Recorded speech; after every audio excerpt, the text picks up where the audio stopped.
Since 2017, a marked increase of illegal cattle ranching has been observed along the Belize western border. Over 2,000 acres of land are occupied by cattle. Rafael Manzanero, Executive Director at Friends for Conservation and Development, has concluded that neighboring Guatemalans illegally placed them there to graze. The discussions about cattle ranching has been ongoing for the last 5 years.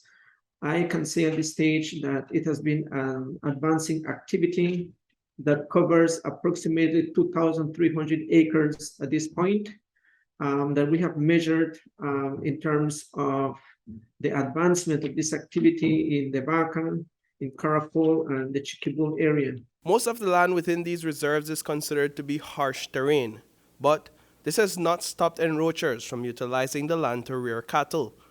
This practice is distinct because it is the only illegal activity along the border where a domestic animal is brought into Belize's territory. What we have been able to do over the years, and in more recent days, have always been really of cutting the fences, removing the posts, but that has had some deterrence, but certainly that has not been able to help the activity. Many of these areas are also remote for the context of Belize, which is one of the mobilization of forces, of units in there are not really that simple.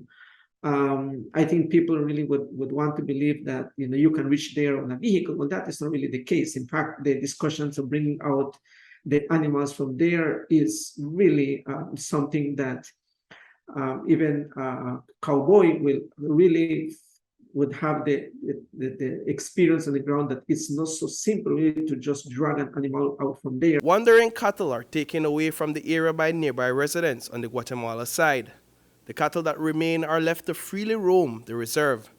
F.C.D. Rangers partner with the Ministry of Defense and Border Security, the government arm that is tasked with the responsibility of securing Belize's borders. Together, they carry out joint patrols along the frontier. Belize Defense Force doesn't work by itself.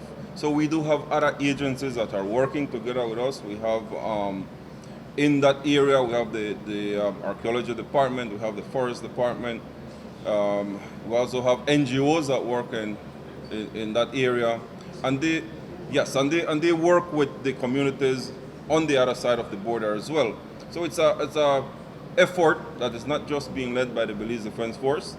We do provide the security, and as you rightly said, we do have strategically placed along the border many of those conservation posts that patrol and ensure that we are safe. In 2014, the Joint Belize-Guatemala Commission held a meeting in Guatemala City. There it was agreed that both countries would increase their collaborative efforts in combating illegal activities along the shared border. At the time, the primary infractions were illegal logging and clearing of lands for agricultural purposes.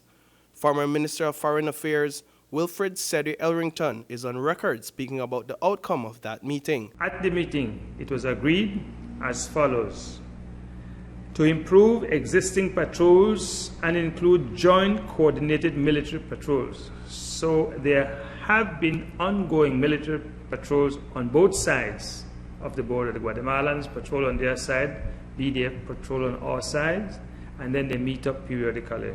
This agreement now was to improve those patrols and then to conduct joint coordinated patrols so that they work closer together in patrolling the border. With the emergence of illegal cattle ranching almost a decade after the agreement, Manzanero says Guatemalan Armed Forces have not held up to their end of the commitment. The Guatemalan Armed Forces have been advised and have been informed also through, of course, the Belize Defense Force that there is cattle. The Guatemalan Armed Forces knows about also the cattle ranches and the cattle pastures inside of Belizean territory. So, of course, the question is then, so what are they going to do? Well, frankly, I don't think they're also at that level of where you can see the impact of a deterrence. So that, we certainly know that is not really, a best option, at least at this stage. I hope that the government is also having the open discussions with their counterparts in Guatemala at that level of diplomatic relations, where it needs to be known also that Guatemalan energy and support will be required really to handle something like this. Reporting for News 5, I am Paul Lopez.